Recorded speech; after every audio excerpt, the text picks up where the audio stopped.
ಇಲ್ಲಿ ಏನಾಗಿದೆ ಅಂದರೆ ನೀವು 2014 ಒಂದು ಸ್ಟೋರಿ ಹೇಳಿದ್ರಿ. ಬಟ್ ಹಿಯರ್ ಏನಾಗಿದೆ ಅಂದರೆ ನೀವು ಹೇಳಿದಂಗೆ ನೀವು ಏನು ಹೋಗಿ ಲೈವಲ್ಲಿ ನಿಮ್ಮ ಸಿಲಿಕಾನಲ್ಲಿ ಬೆರಳಿಡಬೇಕಂತಿಲ್ಲ.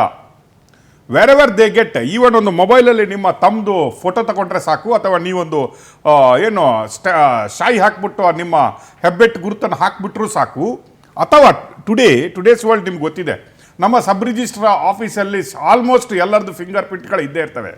ಅಲ್ಲಿಂದ ಒಂದು ಕಾಪಿ ಸಿಕ್ಕಿದ್ರು ಡಾಕ್ಯುಮೆಂಟಲ್ಲಿ ಸಾಕು, it can be copied within 15 minutes, scan ಮಾಡಿ ವಿದಿನ್ 15 ಮಿನಿಟ್ಸ್ 500 ರೂಪಾಯಿಗೆ ಮಾಡಿಕೊಡ್ತಾರೆ. ಇನ್ನೊಂದು ಏನಾಗಿದೆ ಅಂದರೆ ಗವರ್ಮೆಂಟ್ ಆಫೀಸಲ್ಲಿ ಇದನ್ನು ಮಾಡ್ತಾ ಇದ್ದಾರೆ. CSC ಸೆಂಟರ್ ಏನಿದೆ ಅವರುಗಳು ಒಂದು CSC ಸೆಂಟರನ್ನು 50 ಕಡೆ ಆಪರೇಟ್ ಮಾಡ್ತಾ ಇದ್ದಾರೆ. ಅಂದರೆ ಅಲ್ಲಿರುವ ಸೆಕ್ರೆಟರಿಗಳೇ, ಅಲ್ಲಿರುವ ಓನರೇ ಅವನ್ನೇ ತಮ್ಮ ಇಂಪ್ರೆಷನನ್ನು ಡುಪ್ಲಿಕೇಟ್ ಮಾಡಿ 50 ಕಡೆ ಕೊಟ್ಬಿಟ್ಟಿದ್ದಾನೆ. ರೈತರದ್ದು ಮತ್ತು ರಸಗೊಬ್ಬರ ತಗೋತಾರಲ್ಲ, ರೈತರು ಯಾರು ಕಲೆಕ್ಟ್ ಮಾಡಲ್ದ ಅವ್ರದ್ದು ತಮ್ಮ ಇಂಪ್ರೆಷನ್ಗಳನ್ನು ರೆಡಿ ಮಾಡಿ ಇಟ್ಕೊಂಡು ಮಂತ್ಲಿ ಅವರ ಅಕೌಂಟಿಂದ ವಿಡ್ರಾ ಮಾಡ್ತಾ ಇದ್ದಾರೆ. ಸಿ, ಲೈಕ್ ಯು ಸೆಡ್, ಈಗ ಆಧಾರ್ ವೆರಿಫಿಕೇಷನ್ ಎಲ್ಲಿಂದ ಆಗುತ್ತೆ? 100 ರೂಪಾಯಿ, 500 ರೂಪಾಯಿಂದ ಹಿಡಿದು 1 ಲಕ್ಷದವರೆಗಿನ ಸ್ಕ್ಯಾನರು ನಮ್ಮ ಹತ್ರ ಅವೈಲೇಬಿಲಿಟಿ ಇದೆ ಇಂಡಿಯಾದಲ್ಲಿ. ಮೇಡ್ ಇನ್ ಚೈನಾ ನೋಡಿದರೆ ನೀವು 2,000 ರೂಪಾಯಿ 3,000 ರೂಪಾಯಿದು ತಮ್ಮ ಇಂಪ್ರೆಷನ್ದು ನಿಮಗೆ ಸ್ಕ್ಯಾನರ್ ಸಿಗುತ್ತೆ.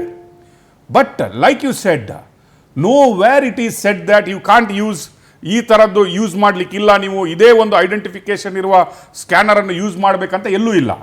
ಆ್ಯಂಡ್ ಆಧಾರ್ ಸೆಂಟರ್ ಕೂಡ ಐಡೆಂಟಿಫಿಕೇಷನ್ ಮಾಡುವಾಗ ಎದುರುಗಡೆ ಉಪಯೋಗಿಸ್ತಿರುವ ಸ್ಕ್ಯಾನರ್ ಯಾವುದಂತನೂ ಐಡೆಂಟಿಫಿಕೇಷನ್ ಮಾಡ್ತಾ ಇಲ್ಲ ಇಲ್ಲಿ. They are also just verifying what, ನೀವು ಹೇಳಿದಂಗೆ 2 ಪ್ಯಾರಾಮೀಟರ್ಗಳನ್ನು ಮಾತ್ರ ವೆರಿಫೈ ಮಾಡಿ they are giving the approvals. ಆ ಸ್ಥಿತಿ ಇರುವಾಗ how secured we are now you feel? Definitely sir. ಈಗ ಫಸ್ಟ್ ಪಾಯಿಂಟ್ ಏನಂದ್ರೆ ಡಿಜಿಟಲ್ ಇಂಡಿಯಾ ಆದ್ರೆ ಸಾಕಾಗ್ತಾ ಇಲ್ಲ ಸರ್. It has to be a secure digital India, first point. Number 2, ಎಷ್ಟೋ ಕಡೆ KYC ಅಂತ ಅವರು ಈ ಕ್ಯಾಂಪ್ ಗಳನ್ನು ಮಾಡ್ತಾ ಇದ್ದಾರೆ ಸರ್. ಪಾಪ ಜನರಿಗೆ ಗೊತ್ತೇ ಇಲ್ಲ ಆಧಾರ್ ಅಪ್ಡೇಷನ್ ಅಂತ ಹೇಳ್ಬಿಟ್ಟು, ಅಥವಾ ಅವರ ಆಧಾರ್ ಕ್ರಿಯೇಟ್ ಮಾಡ್ಲಿಕ್ಕೋಸ್ಕರ ಅಂತ.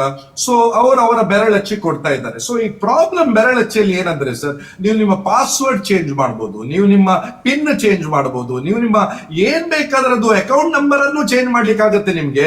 But you can not change your biometrics. ಯಾಕಂದ್ರೆ ದೇವರು ಕೊಟ್ಟಿರುವ 10 ಬೆರಳುಗಳು. ಅಂಡ್ ನೀವು ಫಸ್ಟ್ ಗೆ ಒಂದು ಪಾಯಿಂಟ್ ಹೇಳಿದರು, ನಮ್ಮ ಪೊಲೀಸ್ ಸಾಹೇಬ್ರು ಕೂಡ ಪಾಯಿಂಟ್ ಹೇಳಿದ್ದಾರೆ, ಜಗತ್ತಲ್ಲಿ ಸೇಮ್ ಫಿಂಗರ್ ಪ್ರಿಂಟ್ ಇರುವ 2 ಜನರು ನಮ್ಗೆ ಸಿಕ್ಕಿಲ್ಲ ಇಷ್ಟರವರೆಗೆ, in the last 100 years of forensic history.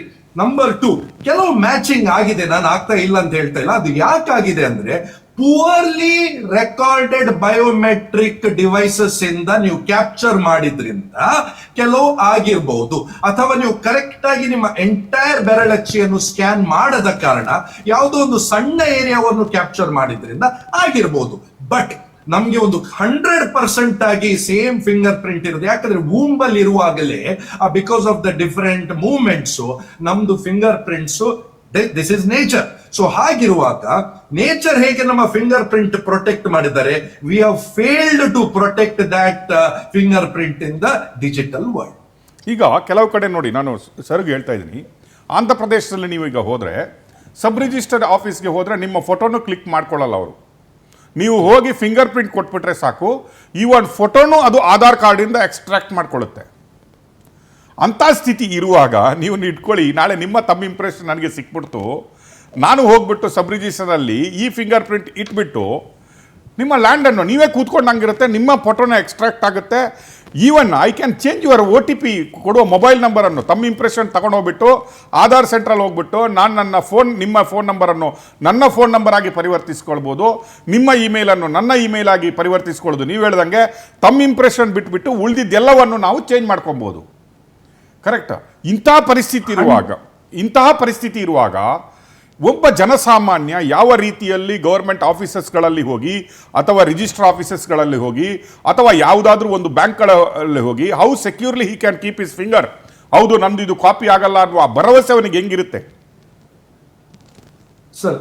ಅದಕ್ಕೆ ನಾನು ಎಲ್ಲರಿಗೆ ಏನ್ ಹೇಳುದಂದ್ರೆ ಸರ್, ನೀವು ನಿಮ್ಮ ಆಧಾರ್ ಪೋರ್ಟಲ್ಗೆ ಹೋಗಿ ನೀವು ನಿಮ್ಮ ಬಯೋಮೆಟ್ರಿಕ್ ಅಥೆಂಟಿಕೇಶನ್ ಅನ್ನು, ನೀವು ಆ ಲಾಕ್ ಅನ್ನು ಎನೇಬಲ್ ಮಾಡಬೇಕು ಅಂತ ನಾನು ಎಲ್ಲರಿಗೆ ಅದೇ ರಿಕ್ವೆಸ್ಟ್ ಮಾಡೋದು.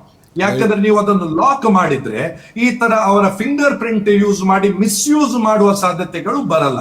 ಫಾರ್ ಎಕ್ಸಾಂಪಲ್, ನೀವು ಹೇಳಿದ್ರಿ ಆ ಕಾವೇರಿ ಪೋರ್ಟಲ್ ಅಂದಿತ್ತು ಸರ್, ಅದರಲ್ಲಿ ಏನೋ ಲೂಪ್ ಹೋಲ್ ಇದ್ದ ಕಾರಣ ಎಷ್ಟೋ ಜನರದ್ದು ಫಿಂಗರ್ ಪ್ರಿಂಟ್ ಲೀಕ್ ಆಗಿ ತುಂಬಾ AEPS ಫ್ರಾಡ್ ಆಗ್ಬಿಟ್ಟಿದೆ. 10,000 ರೂಪಾಯಿ ಜನರದು ಅಕೌಂಟ್ ಇಂದ ಅದು ಹೋಗುವಾಗ ಒಂದು SMS ಬರಲ್ಲ. ಯಾಕಂದ್ರೆ ಎಷ್ಟೋ ಜನರಿಗೆ SMS ಬಂದಿರಲ್ಲ, ಮತ್ತೆ OTP ಕಾನ್ಸೆಪ್ಟೇ ಇಲ್ಲ. ಸೊ ನೀವು ಎಲ್ಲಿಯಾದ್ರೂ ನಿಮ್ಮ ಬ್ಯಾಂಕ್ ಸ್ಟೇಟ್ಮೆಂಟ್ ಅನ್ನು ನೋಡದಿದ್ದಿದ್ರೆ ನಿಮ್ಗೆ ಗೊತ್ತೂ ಇರಲ್ಲ. ಯಾಕಂದ್ರೆ ತುಂಬಾ ಜನರಿಗೆ ಒಂದು 10,000 rupees may not be a big value amount also. So ಹೀಗಿರುವಾಗ ಎಷ್ಟೋ ಸಾವಿರ ಜನರದ್ದು ಯಾರೆಲ್ಲ ಲ್ಯಾಂಡ್ ರಿಜಿಸ್ಟ್ರೇಷನ್ ಹೋಗಿದ್ರು ಅವ್ರದ್ದೆಲ್ಲ ಅಕೌಂಟ್ ಇಂದ AEPS ಫ್ರಾಡ್ಸ್ ಆಗಿದೆ. But if they had enabled ಯಾವುದು ಈ ಬಯೋಮೆಟ್ರಿಕ್ ಲಾಕ್ ಅನ್ನು ಎನೇಬಲ್ ಮಾಡಿದಿದ್ರೆ AEPS ಇಂದ ಅಮೌಂಟ್ ಡಿಡಕ್ಟ್ ಮಾಡ್ಲಿಕ್ಕೆ ಆಗ್ತಿರ್ಲಿಲ್ಲ. ಅವರ ಲ್ಯಾಂಡ್ ರಿಜಿಸ್ಟ್ರೇಷನ್ ಇರ್ಬೋದು, ಅಪ್ಡೇಷನ್ ಇರ್ಬೋದು, ಅದನ್ನು ಮಾಡ್ಲಿಕ್ಕೆ ಆಗ್ತಿರ್ಲಿಲ್ಲ. ಸೊ ಫಸ್ಟ್ ಅಂಡ್ ಫಾರ್ಮೋಸ್ಟ್ ನಾವು ಏನ್ ಮಾಡ್ಬೇಕಂದ್ರೆ ಸರ್, M-Aadhaar ಆಪ್ ಹೋಗಿ ಅಥವಾ ಮೈ ಆಧಾರ್ ಪೋರ್ಟಲ್ ಹೋಗ್ಬಿಟ್ಟು ನಮ್ಮ ಬಯೋಮೆಟ್ರಿಕ್ ಲಾಕ್ ಅನ್ನು ನಾವು ಎನೇಬಲ್ ಮಾಡಬೇಕು. ಬಟ್ ಈಗ ಕೆಲವರು ಹೇಳ್ಬೋದು, ನಮ್ಗೆ ರೇಷನ್ ಅಂಗಡಿಗೆ ಹೋದಾಗ ನಮ್ಗೆ ನಮ್ಮ ಬೆರಳಚ್ಚಿ ಕೊಡ್ಬೇಕು, ಅಥವಾ ನಮ್ಮ ಅಟೆಂಡೆನ್ಸ್ ಸಿಸ್ಟಮ್ ಅಲ್ಲಿ ಆಧಾರ್ ಎನೇಬಲ್ ಆಗಿದೆ ಅಲ್ಲಿ ಕೊಡ್ಬೇಕು. ಆಗ ನೀವು ಒಂದು ಎಕ್ಸ್ಟ್ರಾ ಲೇಯರಿಗೆ ಹೋಗ್ಬೇಕು. ಏನಂದ್ರೆ ನಿಮ್ಮ ಫೋನ್ ಅಲ್ಲಿ ಬಯೋಮೆಟ್ರಿಕ್ ಅನ್ಲಾಕ್ ಅಂತ ಒಂದು ಆಪ್ಷನ್ ಇದೆ ಆಪ್ ಅಲ್ಲಿ. ಅದು ಅನ್ಲಾಕ್ ಮಾಡಿದ್ರೆ 10 ನಿಮಿಷಕ್ಕೆ ಮಾತ್ರ ಅನ್ಲಾಕ್ ಆಗಿತ್ತು, ಆಟೋಮ್ಯಾಟಿಕ್ ಆಗಿ it will again lock. So ಹಾಗಿರುವಾಗ at least you will be protected. ನೀವು ಅದು ಮಾಡದಿದ್ರೆ you have to face the consequences. Yes sir. Permanent solution ಈಗ ಸೈಬರ್ ಬಗ್ಗೆ ಅವ್ರು ಮಾತಾಡಿದ್ರು, how secure we can in digital world, ಏನೇನು ಮಾಡಬೇಕು. Like he said, rightly said, ನಮಗೆ ಡಿಜಿಟಲ್ ಇಂಡಿಯಾಕ್ಕಿಂತಲೂ ಜಾಸ್ತಿಯಾಗಿ ಸೆಕ್ಯೂರ್ಡ್ ಡಿಜಿಟಲ್ ಇಂಡಿಯಾ ಬೇಕಾಗುತ್ತೆ ಅನ್ನೋದು. That is concern. ಇದರಲ್ಲಿ ಎಲ್ಲಿವರೆಗೆ ಇದೆ ಅಂದರೆ ನ್ಯಾಷನಲ್ ಸೆಕ್ಯೂರಿಟಿವರೆಗೆ this is a threat to your national security ಅಂತ ನಾವು ಹೇಳ್ಬೋದು.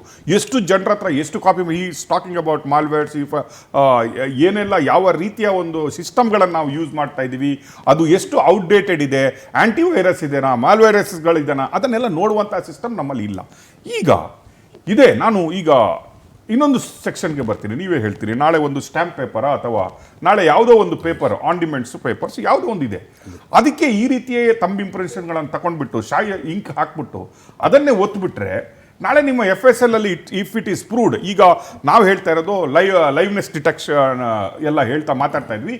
When it is come to the scanner, if it is coming to, ನಾನು ಹೇಳ್ತಾ ಇರೋದು ಫಿಂಗರ್ ಪ್ರಿಂಟ್ ಆಗಿರಲಿ ಅಥವಾ ಡಾಕ್ಯುಮೆಂಟ್ಗಳಲ್ಲಿ ಹಾಕಿದಂತಹ ಒಂದು ಫಿಂಗರ್ ಪ್ರಿಂಟ್ ಇರಲಿ, ಅದನ್ನು ಹೆಂಗೆ ನಾವು ಸೆಕ್ಯೂರ್ ಮಾಡ್ಬೋದು? ಇದರಲ್ಲಿ ನಾನು ನಾರ್ತ್ ಈಸ್ಟ್ DCP ಇದ್ದಾಗ ಒಂದು ಕೇಸ್ ಮಾಡಿದೆ. ಸುಮಾರು 56 ಡಿಪಾರ್ಟ್ಮೆಂಟಿದ್ದು ಡುಪ್ಲಿಕೇಟ್ ಸರ್ಟಿಫಿಕೇಟು, ಡುಪ್ಲಿಕೇಟ್ ರಿಸಿಪ್ಟ್ಗಳು, ಡುಪ್ಲಿಕೇಟ್ ಎಲ್ಲ ಡುಪ್ಲಿಕೇಟನ್ನೇ ಸೀಸ್ ಮಾಡಿದ್ವಿ. ಯಾವ್ಯಾವಂದರೆ ಆಧಾರ್ ಅಂತೂ ಬಿಡಿ ನೀವು,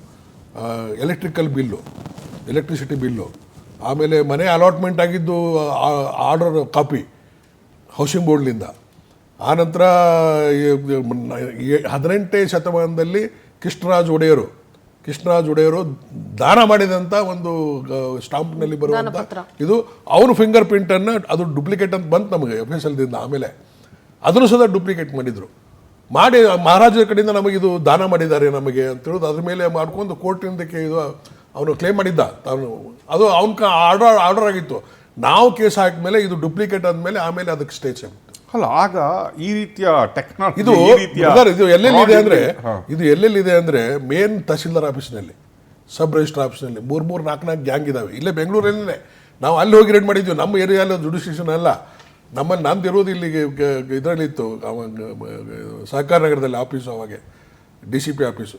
ನಾವು ಅಲ್ಲಿ ಇದು ಎಲ್ಲಿದೆ, ಮೂಲೆ ಎಲ್ಲಿದೆ ಅಂದ್ಕೊಳ್ಳಿ, ಅವ್ರಲ್ಲಿ ಸರ್ ಅಲ್ಲಿ ಹೋದರೆ ಎಲ್ಲನೂ ನಿಮಗೆ ಯಾವ ಡಿಪಾರ್ಟ್ಮೆಂಟ್ ಬೇಕು ಆ ಡಿಪಾರ್ಟ್ಮೆಂಟದ್ದು ರೆಕಾರ್ಡ್ಸ್ ಸಿಗ್ತಾವೆ ಸರ್. ನೀವು ಬರೀ 500 ರೂಪಾಯಿಂದ 1000 ರೂಪಾಯಿ ಕೊಟ್ಟರೆ ಸಾಕು, ಎಲ್ಲನೂ ಪಾಸ್ಪೋರ್ಟು, ವೀಸಾ, ಎವ್ರಿಥಿಂಗ್ ಪ್ರತಿಯೊಂದು ಮಾಡಿಕೊಡ್ತಾರೆ ನಿಮ್ಗೆ ಅವರು. ಇಷ್ಟೊಂದು ಚಾಣಕ್ಷತನ ಮಾಡ್ತಾರೆ ಅಂದರೆ, ಇವನ್ ಅಲ್ಲಿ ಹೋಗಿ ನಾವು ಏರ್ಪೋರ್ಟ್ನಲ್ಲಿ ಹೋಗಿ ಅದು ಡುಪ್ಲಿಕೇಟ್ ಇದ್ದರೆ ಅದು ರೆಡ್ ಇದು ಟೊಯ್ ಅಂತ ಸೌಂಡ್ ಬರ್ತದೆ, ಅದು ಸಹ ಬರೋದಿಲ್ಲ. ಆ ಥರ ಎಕ್ಸ್ಪರ್ಟ್ ಇದ್ದಾರೆ, ಆ ಥರ ಡುಪ್ಲಿಕೇಟ್ ಮಾಡಿಕೊಡ್ತಾರೆ. Nothing but A original. ಇಷ್ಟೊಂದು ಚಾಣಕ್ಷತೆಯಿಂದ ಮಾಡುವಂಥ ಗ್ಯಾಂಗನ್ನು 3 ಗ್ಯಾಂಗನ್ನು ಹಿಡಿದ್ವಿ ನಾವು. ಹಿಡಿದು ಸುಮಾರು 56 ಡಿಪಾರ್ಟ್ಮೆಂಟಿಂದು ಡಾಕ್ಯುಮೆಂಟ್ಸ್ ಸೀಸ್ ಮಾಡಿದ್ವಿ. ಇಟ್ ವಾಸ್ ಬಿಗ್ ಹೆಡಾಕ್ ಅವಾಗ ಹವಾಕಾಗಿತ್ತು. ಆದರೆ ಅದರಲ್ಲೇನು ಫಿಂಗರ್ ಪ್ರಿಂಟಿದ್ದು ಡೂಪ್ಲಿಕೇಟ್ ಇರಲಿಲ್ಲ. ಮಾಡಿದ್ರು, ಬಟ್ ಅದು ಒರಿಜಿನಾಲಿಟಿ ಇರಲಿಲ್ಲ. ಈ ಥರ ನೀವು ತೋರಿಸೋದಿಲ್ಲ, ಅದು ಒರಿಜಿನಾಲಿಟಿ ಇರಲಿಲ್ಲ, ಅದು ಆಪ್ರೇಟ್ ಆಗ್ತಿರಲಿಲ್ಲ. ಬಟ್ ಅದು ಮಹಾರಾಜರದ್ದು ಪ್ರಿಂಟ್ ಯೂಸ್ ಮಾಡಿದ್ರು ಅದನ್ನು. ಅದು ಕೊನೆಗೆ FSLದಲ್ಲಿ ಇದು ಅಲ್ಲ, ಮಹಾರಾಜರದಲ್ಲ ಅಂತ ಬಂತು. ಇದು ಈ ಥರ ಆದಾಗೆ ನೀವು ಯಾವ ಡಾಕ್ಯುಮೆಂಟ್ಸ್ ಬೇಕು ಆ ಡಾಕ್ಯುಮೆಂಟ್ಸ್ಗಳನ್ನು ಇವತ್ತೂ ಇದೆ. ಆ ಗ್ಯಾಂಗ್ ಇವತ್ತು ಆಪ್ರೇಟ್ ಮಾಡ್ತಾ ಇದೆ. ಅದಕ್ಕೂ ನಮ್ಮವ್ರದ್ದು ಇದು ಅದಕ್ಕೆ ಕನ್ಸಂಟ್ ಅಥವಾ ಏನೋ ನೆಗ್ಲಿಜೆನ್ಸೋ ಏನೋ ಇರ್ಬೋದು.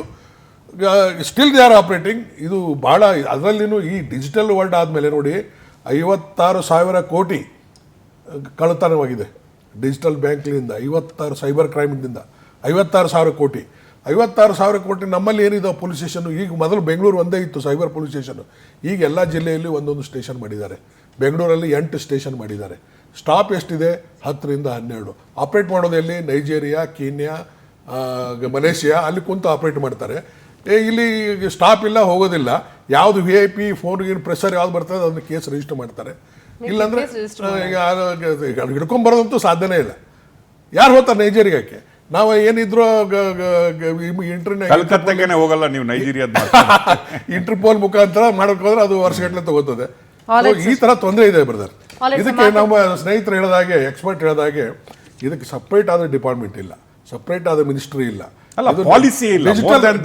ಮಾಡಿದ್ರು, ಬಟ್ ಅದರ ಪ್ರಿವೆಂಟಿವ್ ಮೆಜರ್ಸ್, ಇವನ್ ಸೆಕ್ಷನ್ಸ್ ಹೇಳ್ತೀನಿ ನಾನು. ಸೆಕ್ಷನ್, ಬೇಲೇಬಲ್ ಸೆಕ್ಷನ್, ಅನೇಕ ಸೆಕ್ಷನ್ ಎಲ್ಲ ನಾನ್ ಬೇಲೇಬಲ್ ಮಾಡಬೇಕು. ಸಾವಿರಾರು ಕೋಟಿ ಹೊಡಿತಾರೆ ಅವ್ರಿಗೆ ಬೇಲೇಬಲ್ ಸೆಕ್ಷನ್ ಅಂದ್ರೆ ಹೆಂಗೆ? ಇದು ಆರೋಪಿಗಳಿಗೆ ಬಹಳ ಇದು ಉಪಯೋಗ ಆಗಿಬಿಟ್ಟಿದೆ. ಈಗ BNS ಬಂದ್ಮೇಲೆ ಅಂತೂ ಇನ್ನೂ ಉಪಯೋಗ ಆಗಿದೆ. ಇನ್ನೂ ಆಗಿದೆ. ಯಾಕಂದ್ರೆ ಪೊಲೀಸ್ ಅವರಿಗೆ ರೈಟ್ಸೇ ಇಲ್ಲ. ಇಲ್ಲ. ಅವರಿಗೆ ನೋಟಿಸ್ 10 ಸಲ ನೋಟಿಸ್ ಕೊಟ್ಟವರೆಗೆ ಅವನು ಬೈಲ್ ಇಟ್ಕೊಂಡು ಬಂದ್ಬಿಡ್ತಾನೆ ಅಲ್ಲಿ ಅಂತ ಹೇಳಿ.